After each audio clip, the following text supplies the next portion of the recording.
Okay, here's part 2. So, on September 11th, 2025, the Seoul Central District Court's Civil Division 31st held a second hearing in Minnie-jin's lawsuit against HYBE over the exercise of her put option. And at the same session, the court also heard HYBE's counter lawsuit seeking confirmation that their shareholder agreement with Minnie-jin had been terminated. Now, in our last video, with this particular thumbnail that you're looking at, we focused on HYBE's side of the story, specifically the testimony from HYBE CLO, Chief Legal Officer Jin-soo. And he went into detail about the shareholder agreement, the so-called slave contract debate, and even internal suspicions about Minnie-jin's contacts with outside investors. So if you missed that breakdown, I would recommend checking it out first. I'll attach a link to this video with this thumbnail in the description. And in today's video, we are shifting the focus. So this time, we will look at Minnie-jin's testimony and how she responded directly in court, where she pushed back against HYBE's claims, and she raised new allegations of her own, and at times she even accused HYBE's witness, CLO Jin-soo, of perjury. So let's walk through what happened inside the courtroom that day.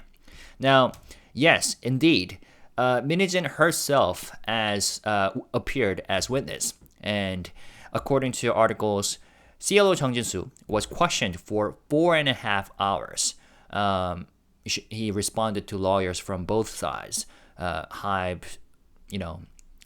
Kim and Jung, and Minnie-jin's Sejong law firms, and as well as to Minnie-jin's recross examination.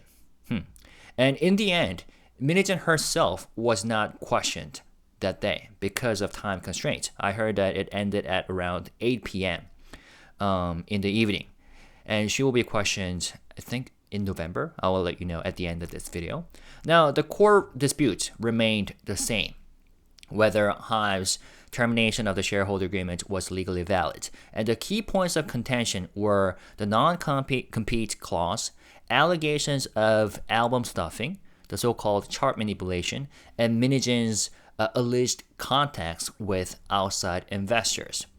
According to Dispatch, that afternoon, Minnie-jin arrived at the courthouse in a large taxi, Kakao taxi, wearing a checkered jacket and dark blue jeans. And she smiled consistently as she entered the courtroom. Interesting detail. Now, after hearing Mr. Jin-soo's testimony, Minnie-jin told the court, saying, "The reason I came today was to have a fair exchange, but when I listened, there were so many lies. I felt that if I hadn't shown up, it would have been a serious problem. 큰일이 났겠다. 큰일 날 것 같다는 생각이 들었다." That's how she opened before speaking. Now, the first point of contention was non-compete clause. So Minnie-jin challenged the non-compete clause. She repeated her earlier argument, saying 5% of my shares, ADOR shares, cannot be sold without HYBE's approval. That effectively means a permanent non-compete is no different from a slave contract. HYBE CLO Jin-soo countered, saying the intent was to prevent Minnie-jin from selling her shares to a third party. On January 25th, 2024, I met her and explained the purpose. We also said revisions could be possible if needed. Now, Minnie-jin fired back by saying, "Just now, you testified that if you had known it looked like a slave contract, you would have lifted it. That's my own statement. I remember saying it. But you never said anything in response. You never promised me anything. You just claimed today that you would have lifted it. But that's perjury." 위증하셨다. Now, Jin-soo replied, "That was the first day I ever met Minnie-jin, and the first time I met her lawyers, too. I don't recall ever saying we would absolutely never change it. I thought it was just a session to listen to each other's issues and exchange requests." After that meeting, negotiations between the lawyers began. My memory is that we never said we could never change it. Minijin pushed back again. That's outright perjury. 명백한 위증. At that meeting, there was not a single positive signal. If you had said revisions were possible, things would never have escalated this far. Jung-soo responded, my recollection is that it wasn't the kind of situation where we could just say, okay, on the spot. What I did say was something like, this can be discussed. And afterward, I made it clear to her lawyers that revisions could indeed be made. Minijin replied again, we never received that. You never once told me you would revise it. Jung-soo said, at the meeting, we only exchanged demands. Since we couldn't bridge the gap, the issue went over to the lawyers. I later emailed Minijin's lawyer saying revisions were possible. Now, Minijin's lawyers remained silent on that point, but Minijin herself insisted, I never saw any such email. Why did you give false testimony just now? I mean, if they emailed her or her lawyers, then it must be in the records. So I think fact-checking, for that matter, will be pretty easy. But let's move on. Now, so overall, the dispute here is whether Minijin was unfairly locked into a permanent non-compete, right? And she says the clause amounted to a slave contract and that HYBE never promised revisions. So put aside the fact that, the concept of that shareholder agreement being a slave contract itself not making much sense because it's so favorable for her. Again, CLO himself, during his testimony, rejected the idea that the shareholder deal was unfair. Why? Because, it was just so favorable for Minijin, making her filthy rich. But still, Jung-soo insists that they did say revisions were possible through her lawyers. So in simple terms, Minijin claims she was trapped, but HYBE claims that she wasn't. Alright, so the next clash focused on the so-called album stuffing issue, 음반 밀어내기, particularly around ILIT's debut. So Minijin pointed out that the ILIT's debut album sold 80,000 copies on the very first day of its first week sales window. And she argued the last-minute surge was engineered to beat NewJeans' record. And she explained about the concept of, or the meaning of, 앨범 밀어내기, chart stuffing. So she said, even if you push just one album, it's still stuffing. What we mean by stuffing is when albums are sent out to distributors in bulk just to pad the initial record. If the company thinks a team won't break the record within a week, they resort to this kind of manipulation. And she continued, just one album could rob another group of first place. But with these 80,000, the number itself isn't the issue. It's that ILIT's sales exploded on the final day in a way that looks suspiciously like an attempt to break NewJeans' record. Now, HYBE flatly denied it, saying, we already hired an accounting firm for an independent audit. The review confirmed no chart stuffing occurred at any label. Even NewJeans' own Get Up album sold about 300,000 copies on its last day of the first week. Would you call that stuffing? And yes, fact. Now, it doesn't say that whether Minijin responded to that, but she did say this. So she cited testimony from other HYBE affiliates. She read aloud a KakaoTalk exchange with somebody. I think, wait. 코즈 엔터테인먼트 대표는 아일리뿐만 아니라 다른 하이브 소속 걸그룹의 일본 앨범 초동 판매량도 이상하다고 봤다. But KOC Entertainment 대표. Oh, Lee Chang-ho. Okay, I thought it was Zico. Zico's the founder, but CEO is someone else. It's Lee Chang-ho. Interesting. Okay, I gotta look into this one. So, according to this article, Minijin cited testimony from other HYBE affiliates. She read aloud a KakaoTalk exchange with the CEO of KOZ Entertainment, who said he found not only ILI's debut numbers strange, but also the first week sales of other HYBE girl groups' Japanese releases.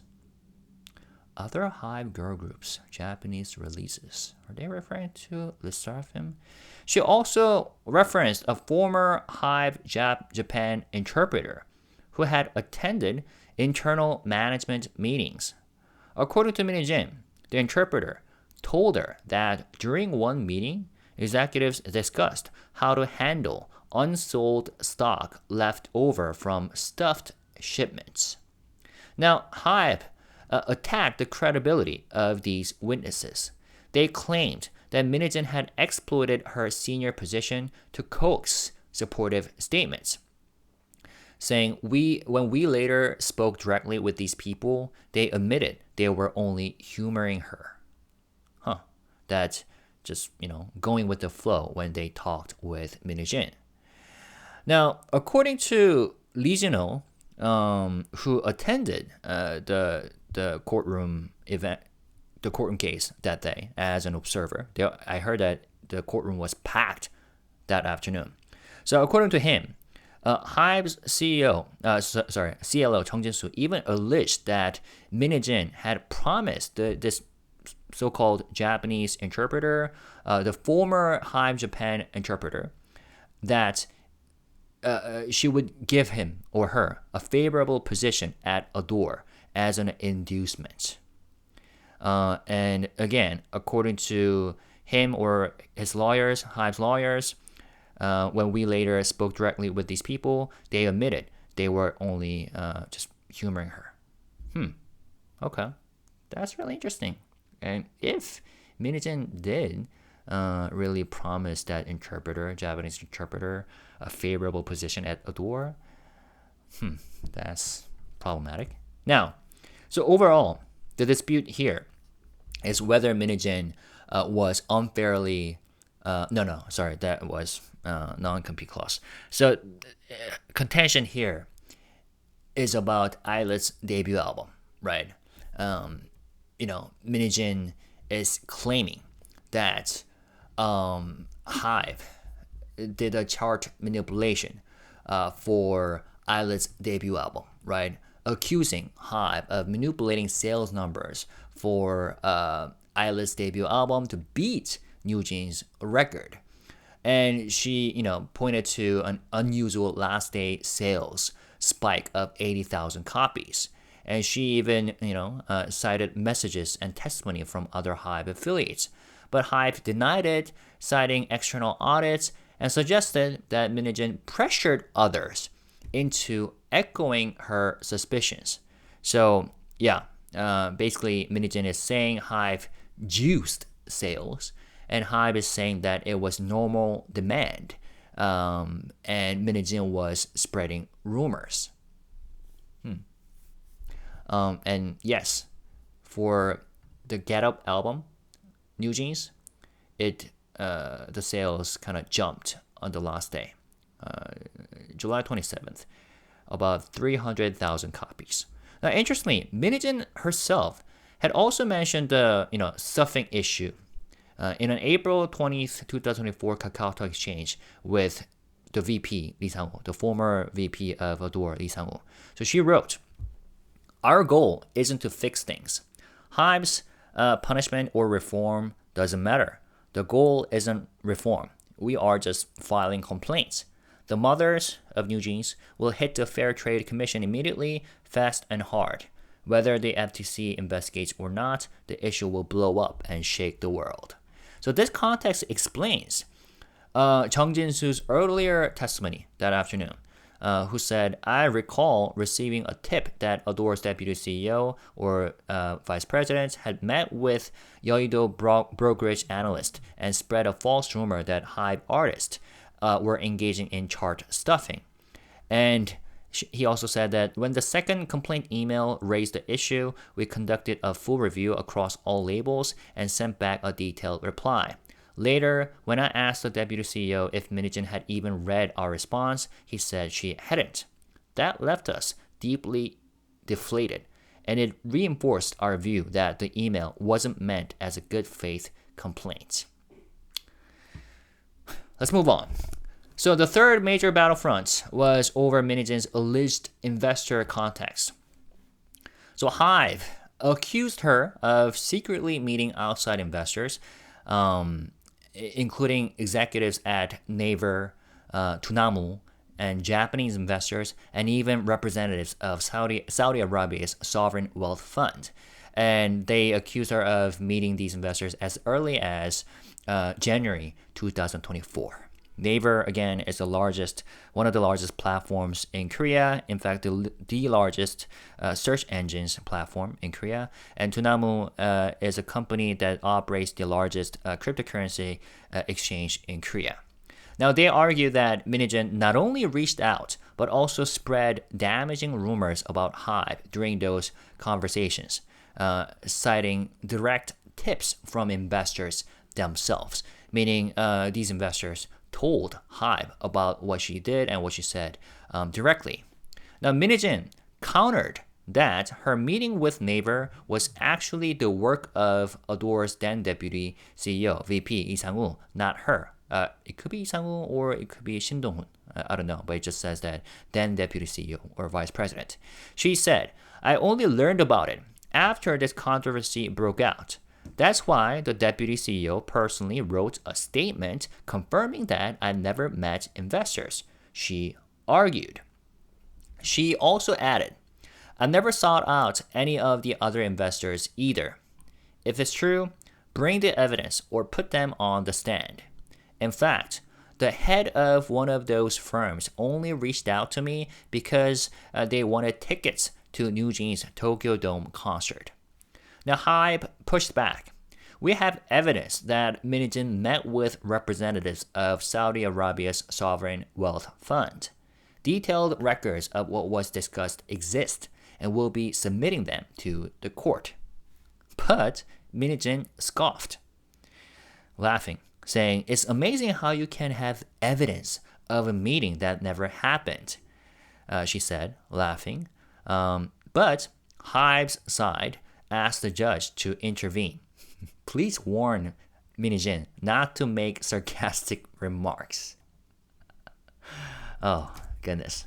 Now, even after the meeting, Minijin continued to, but before that, HYBE did say that they have evidence. So fact-checking whether she met with the Saudi Arabia's sovereign wealth funds will be not hard. Now, even after the hearing, Minijin continued to deny any investor contacts. So I'm not sure what Dispatch meant by this, whether the journalists were talking to her or she was speaking to the people or journalists who are attending the event. So it says that Minijin continued to deny any investor contacts even after the hearing. Regarding a Tunamu meeting, she claimed, the CEO wasn't even supposed to be there. I had no idea he was coming. He just showed up mid-meeting saying he was a fan of mine. As for Tavo Link, Minijin was, again, evasive. So she did meet the company's owner on September 30th, 2024, but she insisted. That's a different story. I don't know Tavo Link. I'll tell everything in the next trial. So overall, HYBE is claiming that Minijin secretly met investors from Naver and Tunamu to Japanese funds and even Saudi Arabia's sovereign wealth fund. But also, she spread rumors about HYBE.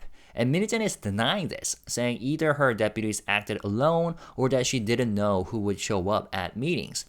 And HYBE is saying that Minijin was laying the groundwork for independence, but Minijin is saying it never happened. But press reports from last year suggest otherwise. And that's why her denial kind of sits uneasily with past statements. So, first of all, let's look at her own statement. So, on May 19th, 2024, last year, Minijin had already admitted in a public statement that she met a Naver executive together with Tunamu's CEO, though she claimed it was a personal, not business-related encounter. So that makes it hard to, square with her courtroom claim that the deputy CEO acted alone and that she knew nothing at the time. That deputy CEO acted alone when it comes to a meeting with Naver. Because here, it sounds like she met with Naver person and Tunawa person together within a single meeting.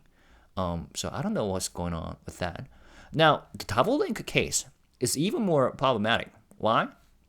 Because Dispatch had already published photographic evidence of her September 30th, 2024 meeting with Tavolink chairman Park Jung-gyu, along with Heejin's member Hain's uncle. And Dispatch reported the three people held a 3-hour meeting at the chairman's Cheongdam residence in Seoul. And according to Dispatch, Minijin even asked, "Can I take Heejin out with me?" The chairman himself told Dispatch that he felt both Minijin and Hain's uncle seemed to be preparing for a breakaway from HYBE. Now, 10 Asia, later, another media agency in Korea, they later ran their own exclusive on January 9th, 2025, titled Minijin's Blatant Lies. She even discussed how to take Heejin away. And in that interview, Chairman Park Jung-gyu flatly contradicted Minijin, saying, "I was shocked when she claimed she never met me or discussed investments. That's a total lie. We talked for 3 hours about potential funding and even about how she might take Heejin out of HYBE." He also gave a detailed timeline.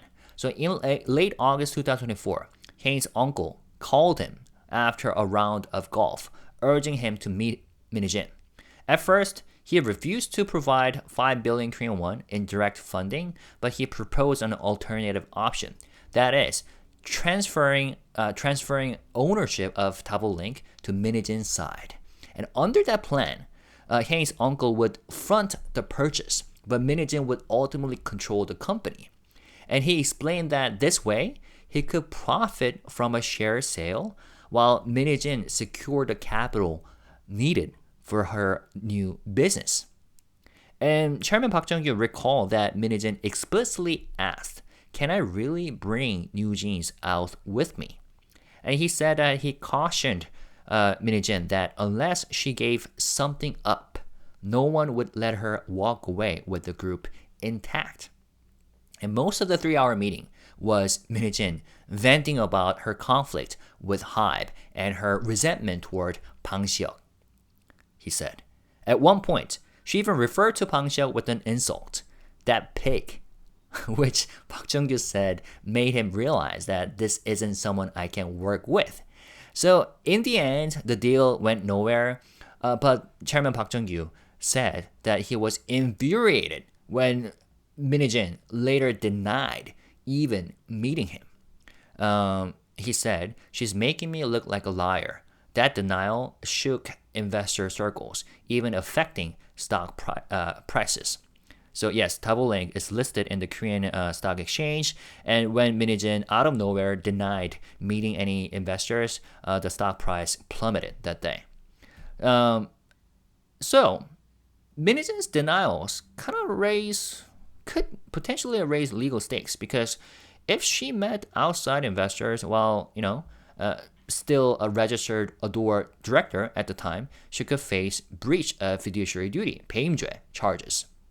So simply drawing up, escape plans with outsiders could count, even if nothing was executed, could count as the breach of fiduciary duty.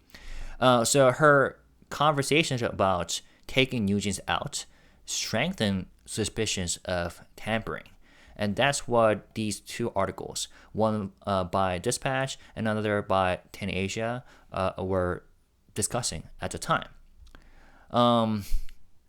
But anyways, I wonder what Minijin is going to say during the next courtroom battle, because she herself said, I guess, to the journalists that she's gonna talk about everything when it comes to double link. Yeah, I'm looking forward to her statements. Now, the article says the two sides, HYBE and Minijin, remained locked in a tense standoff until the very end. So, like it was mentioned earlier, Minijin opened her remarks by saying there were far too many lies in Jin-soo's testimony. If I hadn't shown up today, it could have been a disaster. And as her comments dragged on, HYBE, they also, cut her off, saying this is the witness examination time, not a press conference where she can just keep giving her own statements. Please refrain from remarks unrelated to the main issues. Now, when it comes to the matter of the parents of New Jeans members meeting with HYBE, Minijin said, I had no idea they were meeting HYBE. What the parents told me privately was completely different, 180 degrees from what HYBE is saying now, what Jin-soo is saying now. I want to ask whether they can really guarantee that not a single thing they're saying is false. Now, she also addressed her KakaoTalk messages with former Deputy Director Lee, VP Lee, Lee-sang-woo. She said, they've only released fragments of the chats, KakaoTalk chats. Those were just casual exchanges between us. To me, it feels like you guys are writing one of Im Sung-han's making 막장 dramas, like soap operas, building a sensational storyline just to push me out, even twisting words to fit a taking New Jeans away narrative. I want the full KakaoTalk transcripts released. So for context, Im Sung-han is notorious for writing what Koreans call 막장 drama, or over-the-top soap opera style dramas full of extreme plot twists, like secret births, sudden deaths, and crazy family scandals, revenge schemes, etc. So her dramas are famous for being so exaggerated that they often spark public criticism, but they also get high ratings because people can't stop watching the chaos. So when Minijin said in court that the situation felt like Im Sung-han 작가's writer's 막장 drama, she was mocking HYBE's narrative, basically saying that they're making up a ridiculous, sensational story just like one of those crazy soap operas. All right. Now, HYBE responded confidently about her comment or her demand that HYBE releases the full KakaoTalk transcripts. They said, we will submit the complete records as evidence. And in addition, in closing, HYBE urged the court by saying, please examine the KakaoTalk conversations between Minijin and VP Lee-sang-woo. You will understand why the other side tried to block them from being presented in open court. We ask that you determine the facts accurately. Now, this got me curious. Are there going to be more damning conversations that will shock the world from her KakaoTalk messages, exchanges? I don't know. I wonder if we ever going to see them. Anyways, the court scheduled another round of questioning for November 27th at 2 p.m. Before wrapping up the trial on December 18th at 3 p.m. So mark your calendar.